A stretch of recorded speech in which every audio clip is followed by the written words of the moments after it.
5 bells. Stand by all stations. Attention, all districts. A 5-alarm fire. 5 bells. Move in immediately. That's it. Let's roll! Let's go! Firefighters!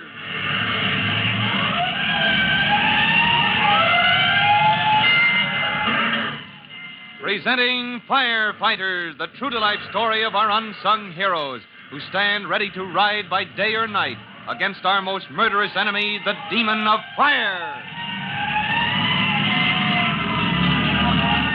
In one moment, we'll join Chief Cody and rookie fireman Tim Collins out at the end of the Tennacombe towboat dock, where, for the second time in recent days, a startling event has occurred. First, it was the diving lesson, which had ended in Tim's finding the plates used to print counterfeit money.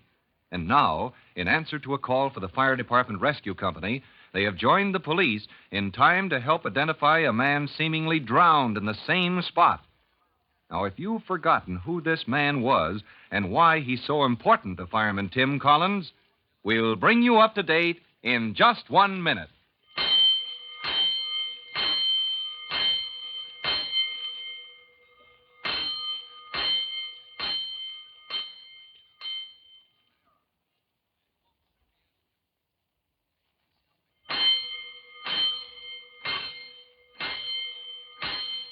Let's go, firefighters. Let's go to the scene of action just before the big surprise occurred, and right after Chief Cody and Tim Collins had found Private Mushnosky of the Fire Department Rescue Company, the man they believe wrongly suspected of having a connection with a counterfeit gang. But that Detective Sergeant McGurk believes no such thing is evident when he says angrily, "So you've shown up at last, Mushnosky. I don't mind telling you you're in a bad spot." Have it your way, Sergeant. I wouldn't be here now if it wasn't for the chief and for Tim. Mush had nothing to do with those counterfeiters, Sergeant. Look, Collins, the police had a tail on his cousin Stanislaus the night he started out to deliver those plates to the plant where they're printing that phony money. But what's that got to do with Private Mushnosky, McGurk? Just this, Chief Cody. We never found the plant because this Smoke Eater's cousin gave us the slip. And we know he threw the plates into the water next to the dock. Where Tim and I found them. Does that automatically make me connected with this? It might. You might have been going to return those plates to your cousin. Now, can you prove you weren't? No. Not unless I find Stanislaus. Fat chance of that. He's taking it on the lam. McGurk, they don't come any fairer or squarer than you. I want you to hear the whole story. I want to, Cody. And I'm sorry he's in your department because it looks bad. Right now, the police launch is docking, and I've got to take a look at the guy they fished out of the water. All right. We'll lend you a hand getting the fellow off and onto the dock. The deck is level with us now, Tim. All right, Chief. I'll hop aboard. I'll lift him off to you. It's too dark to see what we're doing. You on the launch. Turn that searchlight on us, will you? Okay. That's better, Sergeant. Let me give you a hand lifting him off, Tim. All right. Yes, sir. Poor fellow sure looks a goner. Careful now. Easy, All right. boys. Set him down in the light. That's it. Now let's... Wow. How do you like that? Take a look, Mushnowski. Yeah. I am. Hey, what's the matter, Mush? You look like you'd seen a ghost. He has, in a way. He's recognized his cousin Stanislaus. For that matter, so have I. Any pulse? Is he breathing? No, Chief, he isn't. If your man, Private Mushnowski, had any idea his cousin would clear him of suspicion, he can forget it right now. He's dead. Oh, gosh, of all the tough breaks, Mush. Do you two men belong to a rescue company or don't you? Oh, holy smoke, the Chief is right, Mush. We're not beaten yet. That's right. What are we thinking of? Artificial respiration, of course, Chief. Leave that to me. I'll get the inhalator from the truck. Just what are you men up to, Chief Cody? Well, the police and fire departments have been thrown together on this, Sergeant. Little cooperation, huh? Of course, but this man's finished. He's dead. I didn't hear a doctor say that, McGurk.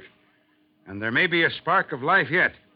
Your launch brought him in. Maybe our equipment can bring him around. Is that the inhalator Collins is bringing out here in that case he's carrying? Yes, sir. That's standard rescue equipment. In that case, Mushnowski, why are you wasting your time on your knees giving your cousin artificial respiration? If he was breathing, the inhalator might be enough, but he isn't, so we'll give him the works. Oh? Don't forget, Sergeant, it's mighty important to me how this comes out. Maybe he won't back up your story even if he lived. Here's the HH job, Chief. All right, break it out, Tim. You're the senior rescue squad man here, Private Mushnowski. You take over. Thanks, sir. I appreciate that. I've got the carbon cylinder out, mask, breathing bag. You want to take over, Mush? I'll keep on with the respiration, Tim. Open one cylinder valve. Right. Now the valve between the cylinder and the pressure gauge. Got it. Check. Make sure that gauge is indicating pressure. Uh-huh. Okay, turn the pointer on the gauge back to 10. Yes, sir. All set. Attaboy. You're ready to inflate the cushion now, Tim. Yep. Then place the rubber mask over his mouth and nose. Where are you going, Chief? Better send the truck back to quarters for the next call. Then I'll check up for myself. And if everything's quiet, I'll have a cup of coffee. Will you join me? Well, I've got to be here if and when the racketeer comes to, Chief. I sort of thought you'd hang around yourself. Tim and his buddy may be on the job several hours from now. It's somewhat later when the fire chief and the sergeant of detectives return to the towboat dock. As they walk out, McGurk says, Those boys of yours from the rescue squad are still working over that mug. You can see them in the glare of the searchlight. I told you they would be. Doesn't that prove Moshnowski isn't mixed up in his cousin's racket? I don't get it, Chief. Well, do you think he'd be so anxious to save that man's life if it would tie him to a gang of counterfeiters? Well, I see what you mean, but just the same, Cody, the record shows Moshnowski some years ago worked for a carnival where he palmed off his counterfeit dough on the customers. I told you he never had the slightest idea it wasn't the real stuff, Sergeant. I can't take his word for that. But it was that cousin of his, Stanislaus, who tricked him into it. Now, would you believe him? I don't know. First, he has to be alive. Listen, Moshnowski has one of the best records in the department. It's a shame to ruin his career because a relative joined up with a bunch of crooks. From here, it looks like his relative has joined his ancestors. I won't believe it. They've got to pull him through. How are you coming, Moshnowski? We got the break of a lifetime, Chief. When we went to work on Stan a few minutes ago... What are you talking about? It was over an hour ago. Oh, Mush and I lost all track of time, Sergeant, but you and the chief take a look at that breathing bag. How's that? Well.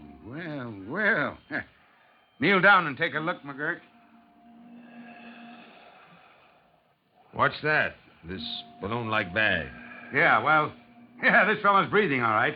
Nice work, boy. You mean every time it sort of fills up and then collapses? Yeah, that's a breath, sir. He'll be around in no time. Keep your mind on your work, Hooksy. It's increasing a little. Open the low-pressure valve just a bit more. I got you, Mush. Don't look so puzzled, McGurk. They're simply increasing the flow of carbogen from the cylinder to keep that breathing bag from collapsing each time that the fellow breathes. Well, that explains everything. I didn't know you had to be a scientist to join the fire department. Well, it helps, especially in rescue. Watch it, Tim. I think this is it. Huh? Yeah, quick, get that rubber mask off his face. Check. All right. Easy does it now, boy. Easy does it. Slow now, Stan. Breathe deep. Deep but easy. Slow and easy. Now, don't worry about anything. It's me, Mush, your cousin, Stan. Mush, what are you doing here? It's my job, Stan. We thought you were a dead duck. You came plenty close to being drowned. Yeah. Now I remember. Thanks, Mush.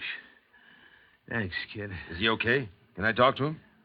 Stan, this is Sergeant McGurk. He's... Yeah, I know. We meet again, huh, Flatfoot? I've been hoping we would, Moshnowski, after you gave my men the slip the other night. Ask him whether his cousin was mixed up with this gang, McGurk. What's the fire department doing here? Never mind that. I want a few straight answers, Stan. We know you never delivered those plates for printing counterfeit money to that hidden plant. That's right, copper. They're in the water under this dock. You're wrong. They were fished out by your cousin and Tim Collins. They're locked up at headquarters this minute. That right, Mush? That's right, Stan. Tim was making his first underwater dive. The chief was experimenting with a new magnet, and we picked up the plates that you threw in there. Good for you, kid. I'm glad you did. You're glad? What kind of talk is that from you? Listen, McGurk, you know me. Strictly small time. I never was mixed up in nothing big, no killings. That's right, Stan. You weren't. And I ain't gonna be now. Especially my own. You mean that gang tried to kill you? Yeah, Mush, they didn't believe I ditched the plates. They said I double-crossed them. Was going to bump me off. But you did come back here to recover them. Sure, I brought a grappling hook. I was going to turn them into you, copper, in return for police protection. But the dude followed me here, slugged me and threw me to the fish. Dude Martin. Is he the big shot behind the counterfeiters? Nah, but he's the only one who knows who is. I don't like to interrupt police business, Sergeant, but I'm still waiting to hear Private Moshnowski was not mixed up Is in... this guy crazy? Mush never had no part in any of this. I'd like to believe you, Stan. In fact, I'd like to believe your whole story, Listen, but... copper, I'll prove every word I say. How? I'll tell you what a plant is where they print that phony dough. You make a raid, talk with the dude. It certainly would go a lot easier with you, Stan, if you'd talk, and then I'd know I could believe what you say about Mush here. Only, well, you know what they say about the dude. Oh, yeah. I forgot. Dead men don't talk. Well, that sounds kind of ridiculous to me, Sergeant. This gangster's obviously alive. You know how to conduct a raid. You can capture him, see that he talks. We'll make the raid, Chief, because we have to, but it's bound to fail. For me, because I won't learn who the big shot is. For you, because we still won't know if Stan is telling the truth about his cousin, Private Mushnowski. Oh, but, Sergeant, that just doesn't make sense. Yes, it does, Tim. You see, this dude Martin is one man who can't be taken alive. The three men from the fire department look at each other in bewilderment. What is the mystery behind the detective's words? If you want to find out the answer with Chief Cody, Rookie Fireman Tim Collins, and Private Mushnowski, listen to our next true-to-life episode of The Firefighters. Now, in just a minute, Chief Bob Cody will be back to give you boys and girls your special assignment. But first, a message.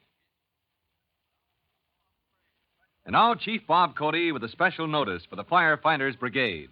Chief Cody. Hello, boys and girls. This is Chief Cody with what you might call a special Saturday night assignment. Of course, I'm only joking, but I put it that way because it has to do with taking a bath. If you want to avoid danger of shock, never touch a metal, electric switch, outlet, or appliance while you're in that bath water. That's a warning that may save the rescue company a trip to your house. So don't forget. Well, that's all for now.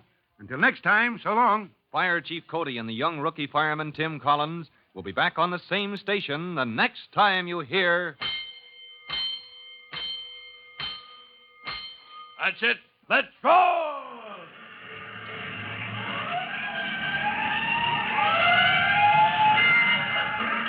Let's go! Firefighters! Firefighters is a copyrighted feature of William F. Holland Productions.